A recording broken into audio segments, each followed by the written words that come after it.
Welcome back to the Magic Exists podcast with Dani Margot, where we believe magic exists and we are talking about the books that proved it. I have an amazing guest here. Her name is Melanie Tsai, and she's actually in my real life book club out here in the South Bay. And I'm so excited to talk about the book this week. It is a rom-com by Katherine Center called The Bodyguard. And this is actually the second time that I'm reading it, but I just want to welcome Melanie. Thank you so much for being here. Of course, thank you for having me. Okay, so just to give a quick synopsis about this book, I know you and I were like texting about it when we were reading it, and we were just like, oh my God, it's so good. I think we read it in like 2 or 3 days. I think I read it in like 2 days. I was like, I could not put it down. Like, I was at the cafe, like, reading it. Like, my husband was like, "Can you talk to me? Like, we're trying to eat brunch." Like, I'm like, "I need to finish this book." Oh my God, that's so funny. Okay, so this is actually the second time I'm reading it, and I've enjoyed it thoroughly both times. And so there's this girl, and her name's Hannah, and she's a bodyguard, but they call her this like executive protective agent, and it kind of sounds, those like Secret Service people that like protect the government officials. It kind of feels more like that, where they like hone in on all like the exits and make sure everything is like safe before like the famous person or whoever comes through, more than a bodyguard. But she definitely shows that she has those qualities as well. And so this is about her life. Her mom passes away and her boyfriend breaks up with her, and she's just kind of like at rock bottom. And then she's put on this assignment to protect this like really big, heartthrob superstar named Jack Stapleton. And so the journey is pretty much her kind of like overcoming her trauma because she was very much in that go, go, go energy and not letting herself like actually grieve and feel. And then they, pretend to be in a relationship when his mom gets cancer, and they like fall for each other in this like period. But during this time her team is watching them and making sure they are protecting Jack, who has a stalker. And so the journey is them like falling for each other, kind of exposing that she is a bodyguard, but then still getting together in the end. And so I'm gonna just like pop in and ask you, what was like your favorite part about the book? I've been thinking a lot about this. I don't know that I had like a favorite part of the book. Just the whole book kind of just felt like a hug, and I felt like the pace of it was just like very quick, where I didn't feel like bored in any parts. It was just like the story just kept, like, going along. I think it was just all of the little, like, quirky moments between, like, Jack and Hannah, and, like, how, like, they just had, like, these little connections. There was, like, a little phrase would say that they would say something, and then, like, the other one, it would just, like, pop a memory that they had, and it was just, like, the little, like, connections throughout the book. Yeah, I think both of them, like, they both came from a lot of trauma, and, like, them together was really healing. And I'm curious because Jack, he was like this superstar or like movie star, really big. And then he was in a car accident where his car fell off the bridge and he was in the car with his brother, and his brother passed away. So, like, the whole book, it's kind of this like foreshadowing of that he's no longer close to his family, and they like no one knows why or what happened. And it's kind of crazy, and I'm curious what you think because we find out that he wasn't driving. There was alcohol in the car, but it wasn't his, it was his brother's, who His was in and out brothers. of rehab. But he didn't tell his family this because I guess his brother's dying wish was like, "Please don't tell the family." But then, like, the whole family ended up, like, hating Jack. So I'm curious, like, what you think about that because I kinda thought it was just very hard and crazy. I thought it was really hard and crazy. I didn't get this I got the sense that the parents didn't necessarily hate them, they just, like, hated the situation. Because I never really got the vibe from, like, his mom and dad that they, like, had any kind That's of, like, true. resentment. Like, it said that, like, his family had resentment, but really I feel like it was just, like, the older brother that, like, had this grudge and, like, wouldn't talk to them, but I didn't ever feel that from, like, the parents. But I can understand how that would just be, like, traumatizing for him, to hold that in for 2 years or something. Like, it's been, like, a really long time since this accident happened, and, like, his brother's long gone, that, like, it would have come up eventually. And, like, I feel like if it were me, like, eventually, and it was my brother, I'd be like, "Listen, like, it wasn't me, like, I wasn't driving." And I feel like a few months after, like, maybe I, like, tell the lie for a little bit of time, and then, like, after enough, like, gruffness from, like, I'm forgetting the older brother's name now, but I'm just like, enough gruffness, like, I'd be really annoyed and just be like, "You know what? Like, I can't do this anymore. Like, I just need you to know, like, it wasn't me." Yeah, I thought it's so wild because he decides to, like, not go do movies because it's, like, such a big, heartbreak that he's addressing and alone, yeah, without his family, and his older brother's definitely the one who has kind of, like, the vendetta or kind of not forgiving him even though not knowing the full story. I think his name was Harry or Henry. I'm like, the But younger brother was Drew, but I don't remember the older brother's name. yeah, but it was really sweet when he finally, like, revealed to them. And Hannah was there, and just, like, the sweetness that him and his brother had when, like, he unraveled that or uncovered that, and it was really sweet that it was unfortunate that, like, the his mom's cancer had to, like, bring everyone together, but I feel like it was really healing and maybe, like, kinda necessary for what, like, the family needed to get back together. No, I agree with that too, and I think you could when he finally did reveal it, all I felt from, like, the parents was just like, "Oh, I can't believe, like, you were holding on to this all that, like, for that entire amount of time," and I think that they just felt, like, really bad about it too. Yeah, his parents were really sweet, and so, like, Hannah comes from a family where her mom passed, and I think I can't recall, but she didn't talk to her dad, right? Or he wasn't in the picture.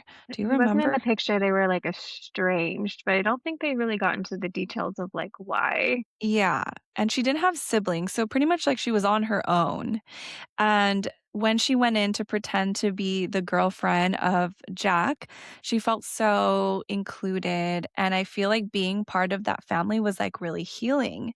And it's, like, interesting because I feel like she would always put, like, a wall up with and, like, kinda be like a hard ass with her boss, Glenn, and then, like, her ex-boyfriend, I think it was Robbie or Bobby. Robbie Robbie. And then which we have to get into, but, but with Jack, it was, like, so sweet, and, bringing it back to, like, what you were saying, those conversations, like, I feel like they just saw the best in each other, and, like, so it didn't really matter kind of, like, the past that they were carrying, it was like, "Oh, wow, someone, like, sees me." And it's, like, okay to be me, and, oh, like, I think they even felt like they liked each other, like, Hannah knew, I feel like, that Jack had a thing, like, even though it wasn't said and, like, this is her job, you don't fall for the client, but it was, like, very obvious, like, with the little things, like, she had this necklace for her from her mom that she had made as a kid, and her mom had saved it, and he, like, went into the lake and, like, searched for hours to look for it, and so just, like, really sweet things to, like, bring through yeah, that just, like, that sweetness with them. And I felt like it was so effortless. Yes, like, with the necklace, like, that was really, I think, like, the clincher for me where I was just like, "Wow, I can't believe he spent hours, like, and days on the beach, like, looking for it," and it's revealed that he said he was, like, golfing or doing something, like, in the morning every morning, but he wasn't actually, like, doing that. He was just on the beach, like, looking for this lost necklace. That was so sweet.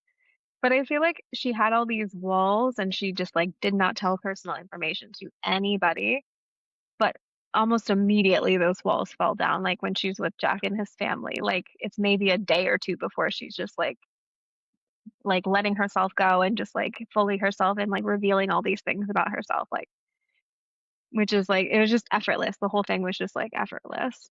Yeah, I did find her character difficult and challenging in the beginning, like, maybe the Mhm. first chapter or 2, just because she was, like, so in grieving mode, but, like, resisting it and, like, sleeping in the closet and then going to her boss, Glenn, and was like, "Give me any job, any job." And it was just like, they're like, "No, like, you need to just, like, go and, like, grieve your mom." And so that was really hard for me to, like, just see her pain and her grief, and just I was like, just wanting to hold her and just but also kind of annoyed because like, that's how they started her with, and I'm just like, is this what I wanna be reading?"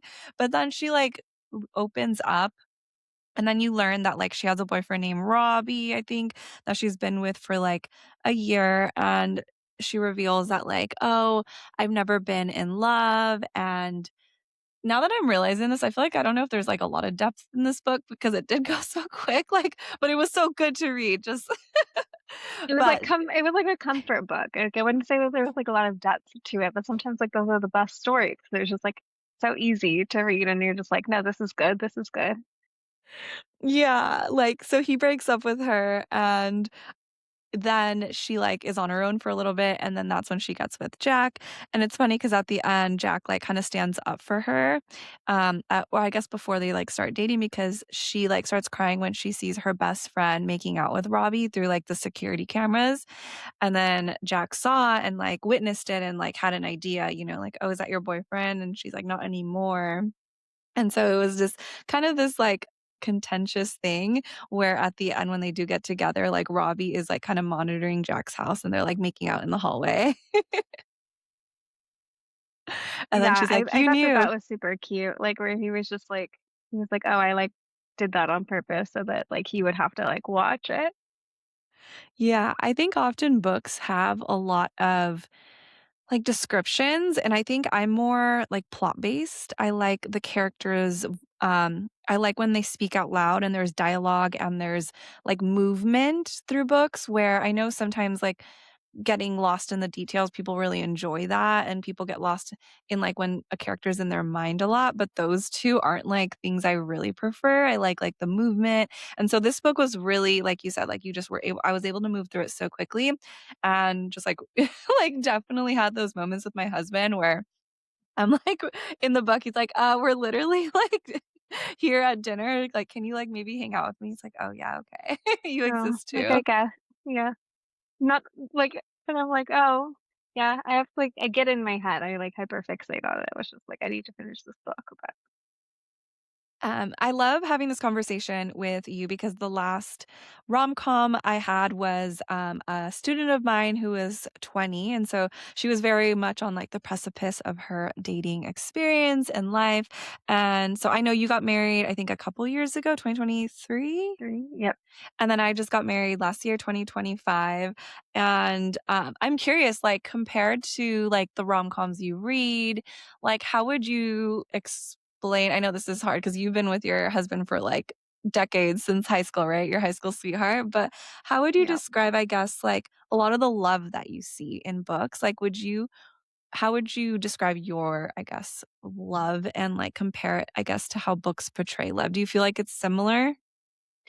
I feel like the most honest books are, like, the rom-coms that I like are ones like this where it's like it was not it's there's no big, like, romantic scenes, and there like, sometimes there are, but it's all, like, the little moments where it's like you can see that like, they care about each other, just, like, the little things they remember or, like, with the necklace or, like, it's just, like, a little something to make each other, like, feel more comfortable, like, "Oh, I know, like, you're not comfortable around horses, so let me, like, you know, do these little things to make you more comfortable or just like the little jokes between. Like I feel like that's like the more realistic like part of the relationships. Like it's in those little moments. And I feel like a lot of times in some of like the epic romances or like they're or like the fantasies, it's like these big like moments and like this is the moment they fell in love or this is the moment that happened. But I like some of these books like this because I feel like it's more realistic. It's like in all of those like little moments that add up together. But it is hard for me because we are, like, high school sweethearts, so coming up next year, we'll have been together as long as we haven't, which is actually insane to me. That's wild, like, your half of your life you would have spent with this other person, and the other half yeah, like, 50% of your life. But, yeah, it's like, how do you keep it going? It's like, it's in those little moments. It's just, like, making each other laugh or, like, knowing each other well enough to just, like, you know, comfort them or, like, notice things. Yeah, that's so sweet. I prefer books like this where the climax or the turning point every book has that, like, methodical Mhm. climax, right? And oftentimes when it's a book that it's like they overthink something or they don't verbalize or communicate, it just drives me crazy, and then there's this, like, split, right? They break up because of this fight or this miscommunication, and then they get back together in the end, but it's like, "Oh, that just, like, drives me crazy." But this book, it was very much like a different kind of climax where the stalker ends up coming, but it's not the person they think. And then he rejects her on their first official date, but really he was like saving her life because he was like at gunpoint. And then she goes Yeah. in and like tries to save him and she gets shot, but luckily it only glazes her like head, but like head wounds are a lot. So it was cool that they had a lot of this like like the female, the woman empowerment, right? Like she was the bodyguard, she was powerful, she was strong, she was saving his life. He was like kind of the victim tied up, you know. But I liked that it was when it's like that, or like there's a medical thing, or there's something else that is like outside of their control that like kind of separates the two characters. And then of course they end up together in the end. I think, yeah, I like the moment and when, he pushes her away on their date and he's just like, no, like, this is a joke. Like, you thought we really were going to have a date. And then it turns out that he was like, well, I was trying to save your life. Like, I was trying to keep you out of danger. And she's just like, you need me. Like, how are you going to survive if you didn't invite me in or if I didn't figure out like how to break into your house? And he was so sweet because he's like it was like, "No question. Like, I wouldn't put you in that danger." You like they had a safe word, ladybug, and she's like, "Why didn't you tell me that? Like, he wouldn't have known." He's like, "Well, if it was my life or yours, no question, it's my life." And it like to like get shot over her getting shot. And it's like, "Oh my gosh." That's like that that's another level of It's love. very sweet, but also very stupid. And I agree, like, with my husband and I, it is the little moments, and I think it's better because when I feel like I had so much pressure on the big moments, like the big anniversaries and Valentine's Day, then I would look forward to these, like, really big things instead of, like, being present. And then if, like, my expectations for these, like, really big moments wasn't met, then my disappointment, I feel like, was, like, so much bigger. And it's not like showing love only on 3 days a year, you know? It's in the small moments of caring, being thoughtful, and so that when you do have these, like, Valentine's Day or anniversaries, it is this, like, co-creation of energy. It's not like, obviously, my husband still gets me flowers, and he does in our Yeah, of relationship, course. like, he books the reservations and stuff. But I get ready and show up, but I like bring my energy too, and love and compassion and just presence. And I feel like, yeah, it's the little moments, the little thoughtfulness that really enriches like that little like slow drip of joy. Yeah, and you're gonna have the effort. You're gonna have like the trips. You're gonna have like I think it's still important to have like the date nights and like dress up and like still like date each other, but it's it's also in the like, oh, like it's a quiet Saturday and we're gonna go like browse the bookstore or like go to a farmer's market or just like try a new coffee shop or something like that. Yeah, I love that. A lot of my listeners know that my biggest like thing that my husband and I have overcome is like my communication and like really stepping into my power over things that like I want, like for example, possibly children. And I'm curious if you're open to sharing if there was ever something that was something you guys grew into or overcame like in your half a decade or couple decade, half a life relationship. I definitely think it is like the communication thing because he's more of a like quiet, like sit in silence and like not tell you anything and you have to like pry it out. Um and I'm almost like the opposite, which is like hard because I'm just like I like wear my emotions on my sleeve and like if I'm mad, if I'm like happy, if I'm like crying and upset, like and I sometimes react first and then like take it down and not like walk away and be like, oh, that was like an overreaction. Let me just like calm my emotions now. So there was like a little bit of that, like just in our communication styles to kind of like figure out. And, for me, like it's like take a breath before you like just get into things. And for him, it's like being more communicative and like saying what you need from each other. I think is really Yeah. important. Yeah, I love that. I think a lot of people expect their like partners or the love of their lives. A lot of my clients come in and they're like, "Well, he should already know how to do this or he should already be this person who like does XYZ." And it's like we are like raised, conditioned from whatever we're taught by our parents, and it might not be that level. Like, for example, like, my family doesn't really do gifts for Christmas, like, at least my individual family, and so, like, now that I'm with my husband, like, his family really does gifts, so, like, the first few years, like, I wasn't doing gifts, I wasn't getting anyone gifts. I was like, "Oh, shoot, like, I should do this." So now it's like, okay, like, not that this is something he asked of me, but it's like I'm understanding, reading the room, feeling into this, like, new thing, and so when someone comes into a relationship and like, "He should get me a flowers for Valentine's Day." Well, like, that's not always a given.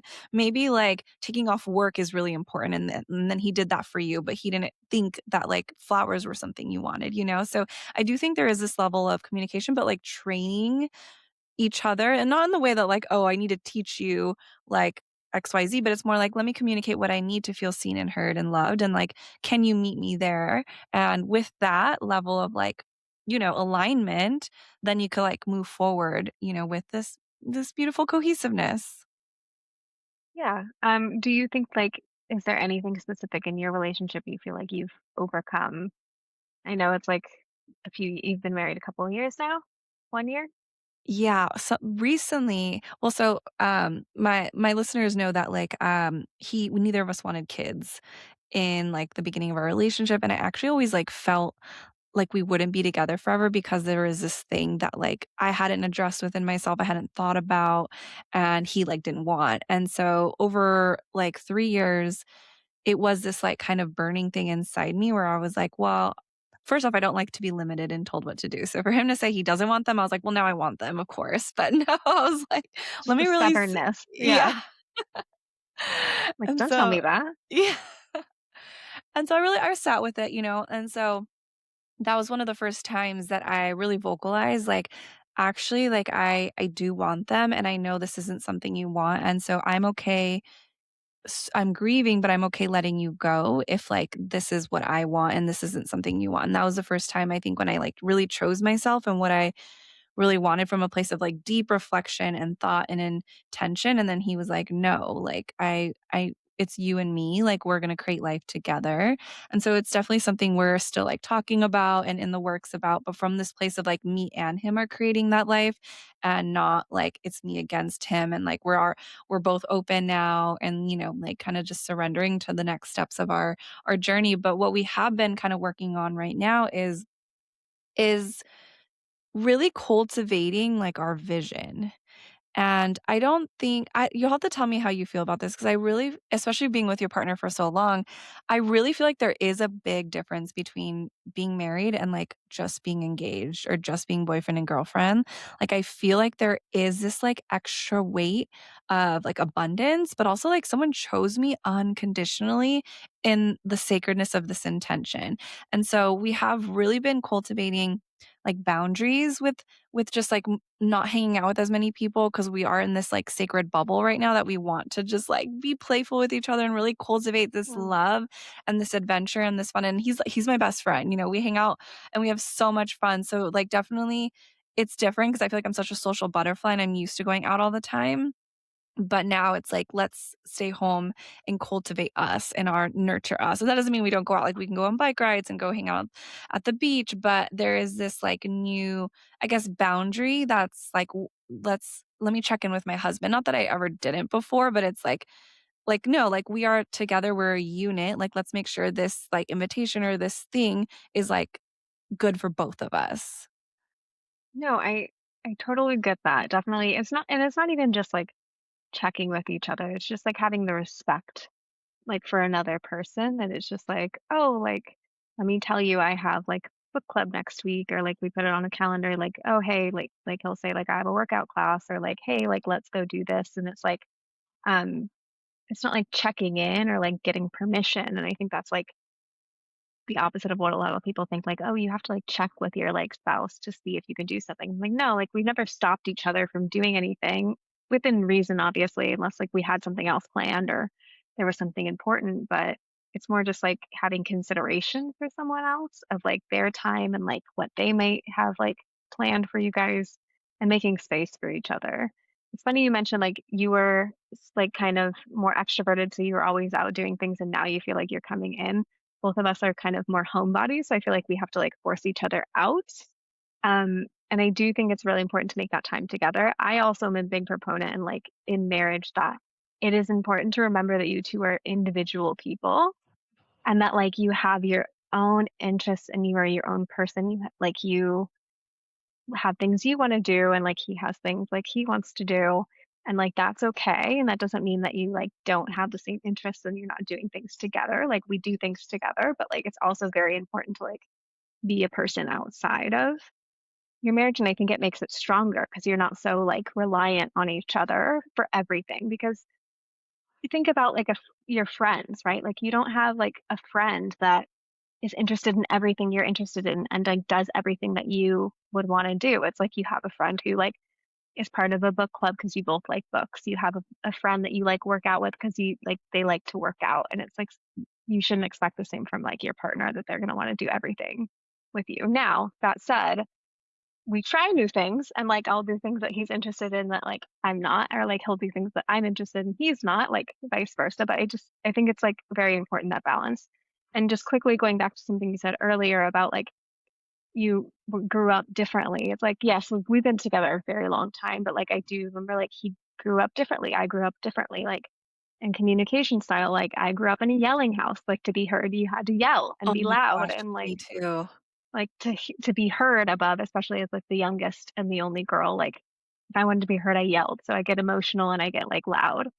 For him, it's like they didn't talk about their feelings. They didn't like, so they like come back. So it's like remembering those kinds of things too. Yeah, oh my god, I love all of that, and I love that you guys have been able to, like, be have awareness around where you're coming from so that you can, like, create your own family and what that looks like, right? Because now you're a new family that listens to each other and respects each other and, listens to each other in that way, and I love the reframe that you said, it's like the checking in, because 'cause you're right, and my intention is to do it because I respect him. He would never be like, "Oh, you can't do that," you know?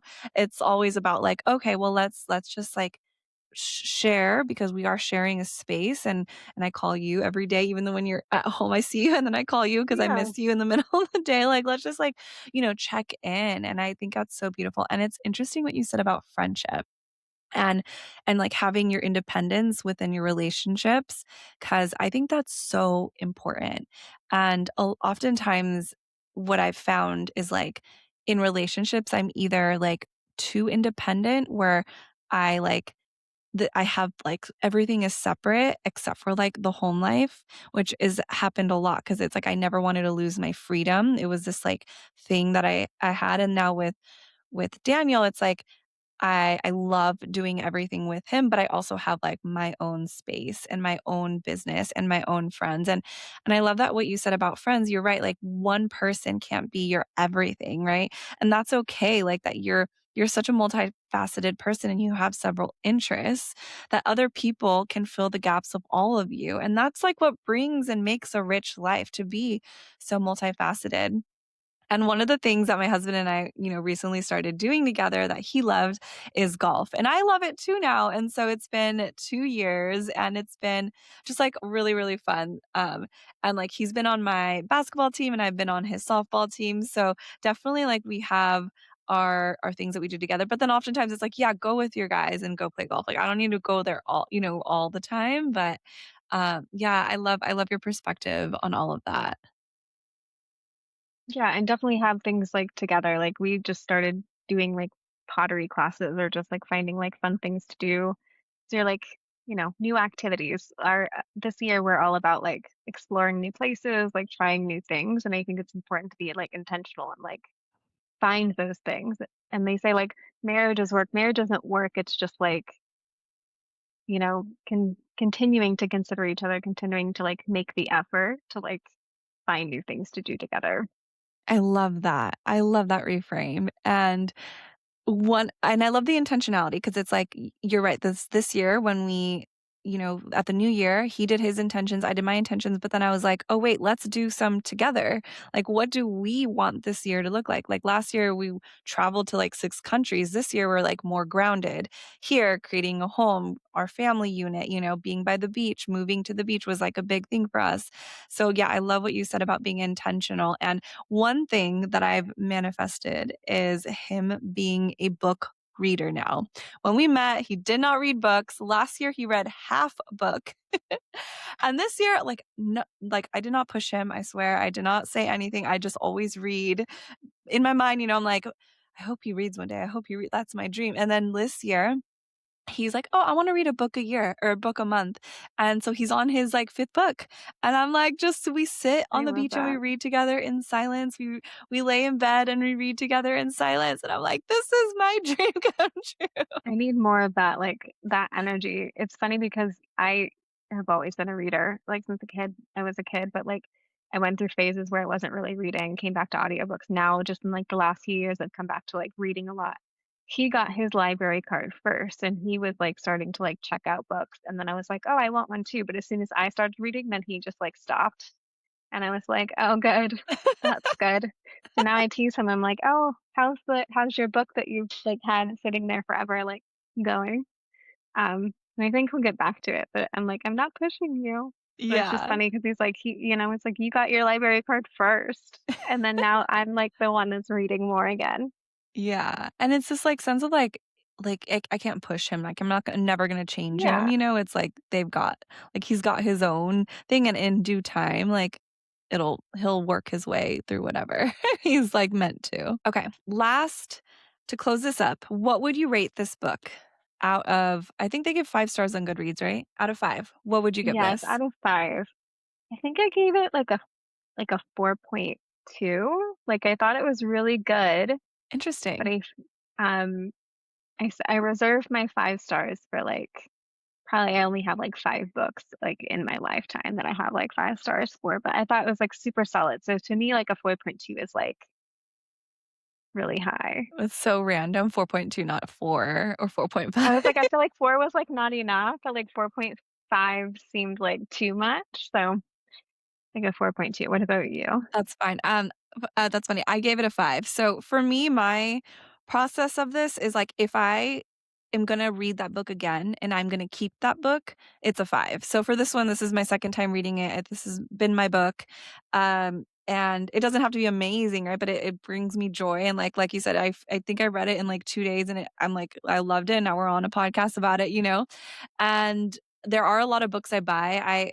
I have to get a library card because when I was living in Glendale, they have this beautiful library, and it was super close to my house, and I would get all the books there, super easy to navigate. But since I've been in Redondo, I haven't checked out a library book, so I've been buying them all on thrift goods or like rent or getting them from friends. So I definitely need to do that, and I've been giving away more books than I should, so I'm probably wasting a lot of money on that. But this book I'm keeping, and so 5 stars for me. That's so funny you say that. I would read it again. I think anything above, like, a 4, like, is, like, books I would read again. For me, I will get it from the library, whether it's a physical book or get the ebook, and then, like, I wanna know I like it before I buy the book. So I actually, like, I did this with Love Hypothesis too. I got it from the library, read it, I was like, "Oh, this is really good," and then I go and I buy, like, the hardcover or whatever so that it can, like, sit on my shelf and I can, like, actually read it again, but I'm like, I'm not buying it until I know I will read it again. I love that. I so the Love Hypothesis, oh my gosh, guys, the show's coming out or the movie later this year. Ali Hazelwood, top artist or top author for me, highly recommend. But her, yeah, I listened to it on audiobook, I think by Libby, the Libby app, which everyone, if you're not familiar with, Mhm. it's the library app that you can any library, I think in Southern California, maybe all of California. And you just have to register with your local library and then you put in the local card into the app and you can rent any book you want, and it's super amazing. But I did listen to it first on audiobook, and then I bought it, and then I read it again, and then I have it, and I'm gonna read it again before I'm gonna read it again when the movie comes out. Do we know when the movie's coming out? No, I there's think no it's not been an still official date, but sometime this yeah. year. Yeah, and it's that girl, what's her name? L Line It's, Heart Lily Reinhart. Yes, the girl from Riverdale, which I haven't watched that show. Have you seen it? I did when it was, like, on Is it TV. good? Do you think it's worth it? I liked it, I thought it's one of those shows that was, like, the first couple of seasons were really good. And it's like a teen, like, trashy kind of, like, CW show, right? But, like, I feel like they ran out of ideas and then it just got really like, the plot lines got very bizarre, but still recommend. That's so funny. to The new watch it. series that just came out, Off Campus, have you read that one? It's Haven't on read that one. Prime.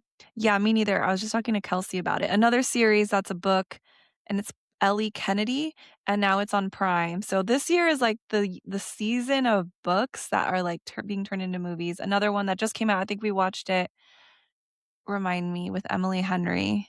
People We Meet on Vacation. Oh, People We Meet on Vacation, and I think like three other of her books now are being made into like shows or movies. And I think she said like the next one that's going to be on Netflix, like she's going to be more heavily involved in the uh, screenplay for it. So I think that'll be better for the Yeah, plot. because none of us liked the People We Meet on Va or we I mean, it's nothing like the book. It's just very It was different. nothing like the book. Yeah. Yeah. I love Emily Henry. Book Lovers is my favorite, but they casted the girl from Bridgerton, the main girl for, the beach read one, I saw that. and And Patrick they Schwarzenegger, Schwarzenegger. the guy Mhm. from White Lotus, so that's gonna be a really good one too. I'm gonna list all of these guys in the show notes so that, like, you guys prep yourselves, and if you're interested in wanting us to talk about any of these books and movies and do comparisons later, let me know. But yeah, any last words on The Bodyguard? Read it. Yes, It's I agree. good. Read it. That's all I have to say. Thank you so much, Melanie. This was so nice. So glad to chat with you, and I will see you next week in person as we again talk about this book We're going to talk about it again with a whole group of people. in person. Thank you so much, and until next time.